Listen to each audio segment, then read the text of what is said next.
Let me give you a minute. Who are you? I'm asking you. Don't give me mob answer. The place where you find the weakest people is in the crowd. Have you seen where they are dragging somebody online? The mob can build the spine to do so because everyone is doing it. Once everyone stops, they stop. Forget about it. That's not the life of giants. Don't give me mob answer. Who are you? Describe yourself. It's not rhetorical. Loud and clear. Who are you? Huh? Deborah. What? The great. Stand for a moment. Let's show you how we do it.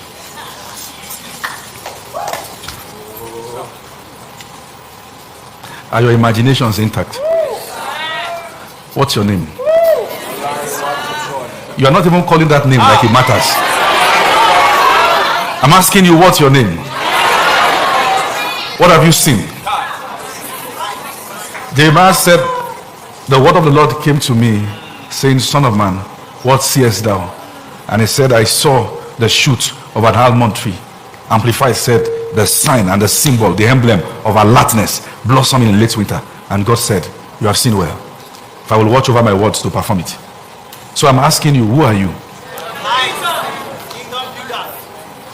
What have you seen about your future?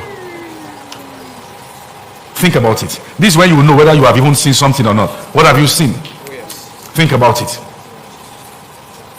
And as you're thinking about it, sum the person you are seeing of your future in one word. Great, magnificent, powerful, whatever it is. Sum it up in one word. I'm waiting for you. Make sure you are seeing something. So I will ask you one more time, and you will raise loud and clear in one word what you saw.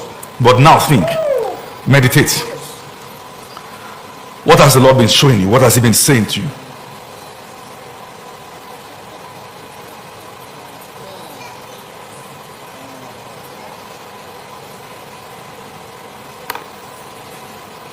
So I ask you in one word, who are you?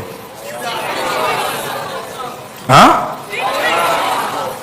Did you see something? Yes. Did you see something? Yes. What you saw, is it inspiring you? Yes. Do you think what you've seen can happen without a fight? Yes. Can this version of you, this version of your mind, this version of timidity that you have, can it become that? You can never use kindness to wipe away the need and the necessity of a fight. You cannot be kind enough not to need to fight. You cannot be too clear not to be misunderstood. You cannot be too accurate not to be called false. The days of streamlining and slim fitting your destiny based on opinions, those days are over. Yes, so I ask you again in one word, who are you? Loud and clear, the loudest you can. One more time, the loudest you can. Say it one more time with boldness. Sit down for a moment. Yes, stay on it. Recently I began to speak with people that I have the privilege to lead. The Lord began to open my eyes to certain things. Our world in itself is ruled and governed by fear. People are afraid.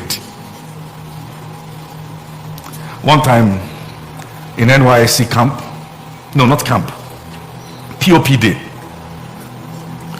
the Lord already spoke to me what I was going to do after service, so I didn't have any issue. I've accepted my fate. Then we were at the secretariat, whatever you call it, for POP, personal parade, where they distribute the discharge certificate. And I stood away from the crowd, and I stood on a pedestal, and I was looking at all of them.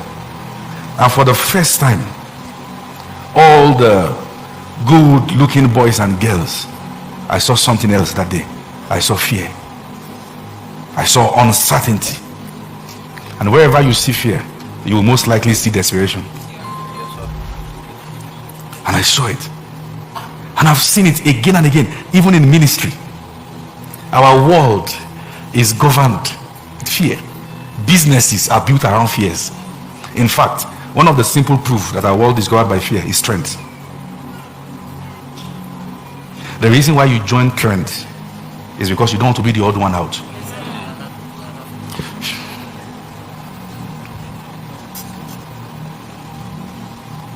That's the reason. Something is trending. Let's be a part of it. A trend is like a flow, like a wave of a river. You've seen what it does. You like it. You don't like not having that kind. So you join. Even church media. When something works, everybody repeats it. One of the proof that you have been helped out of fears is that you can be your authentic self. Authenticity is one of the, we don't talk about it, but it's one of the signs of courage. It takes audacity to be authentic. Fear makes you a photocopy, replicas. We can see your types around. It works, so you duplicate. When the mercy of God chooses you, it calls you out of trends, out of patterns, and calls you into authenticity. Everyone fights what is authentic before it is accepted.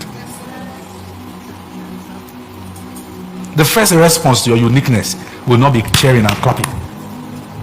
It will be stones and catapults and insult. Do you have the spine to shoulder your destiny?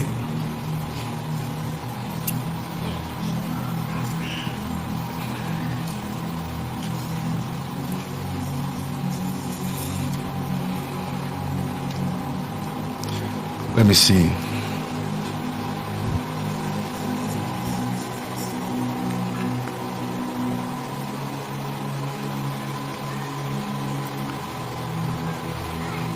Let me ask you a question. Write out 3 powerful things you are doing without validation. Do what I said. Write down in your notes 3 powerful things. This is what I'm saying. That nobody has ever said. Kudos. In fact, one of the ways you know what I'm talking about is that currently in your life now they are fighting those things. 3 powerful things you're doing without validation, and maybe you don't even have examples for.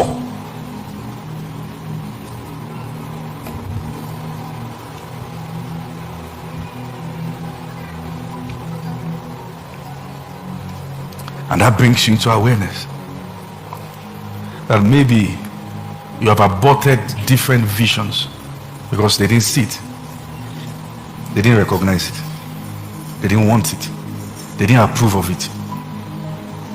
Let me share a story with you, and this is why we must be careful. And I'm going to be careful with this story so my story is not hijacked. Usually your destiny is always around what you are mocking. Let me come again. Usually your destiny is always around what you are mocking, particularly if you are not a prayerful person. Years back, I belonged to an assembly. That assembly was the most powerful congregation, and I use the word was, in the sense that you have people of different graces and capacity all in one place. So it was a training ground to the end that people are launched to the ends of the earth, but it was not discerned. And that's why pastors must be careful. So you don't bench those that should be sent. The pride of a true apostolic church is in raising people who are sendable. Is that you keep seeing new faces. You see, we had Festival of Life and had ordinations and had different things, and I tell you for free, even me as the lead pastor of Light Nation, I always see new faces. Say, wow, interesting. And that's the beauty, that's the sign that a vision is running, because there is a tendency to build a vision around familiar faces. It is safe, but you will not get to destination.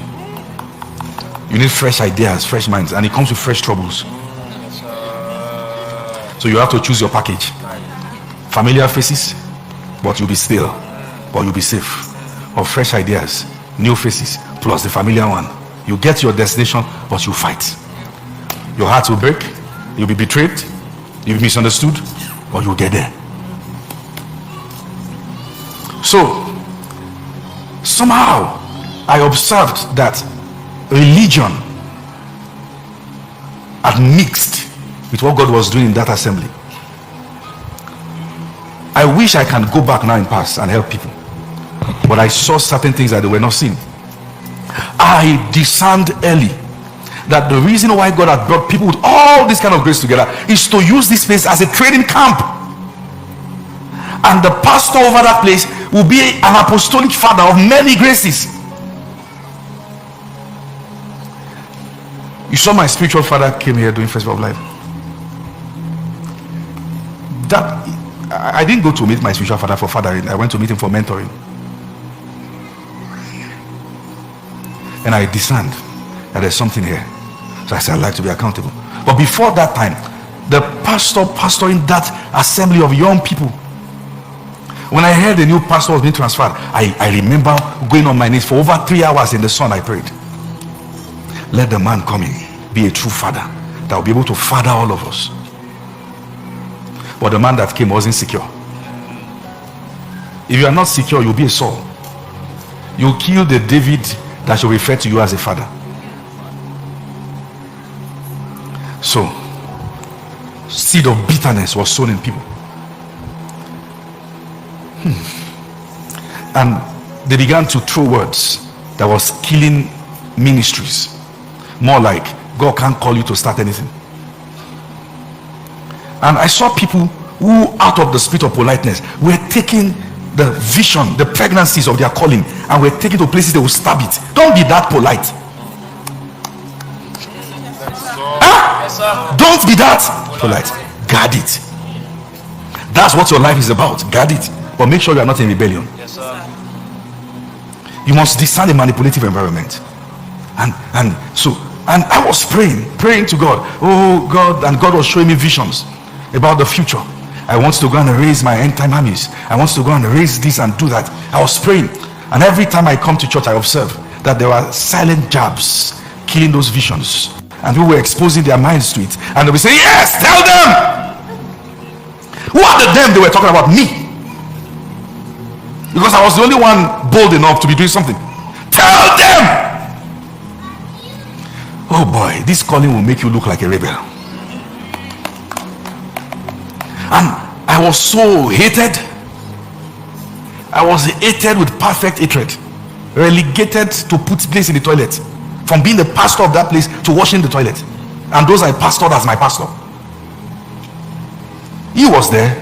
He's been with me all those times. And I kept telling myself, anywhere I start anything, I finish. I don't live anywhere out of anger. I don't live anywhere out of pain. I finish. And I finished. They did send forth and I ate.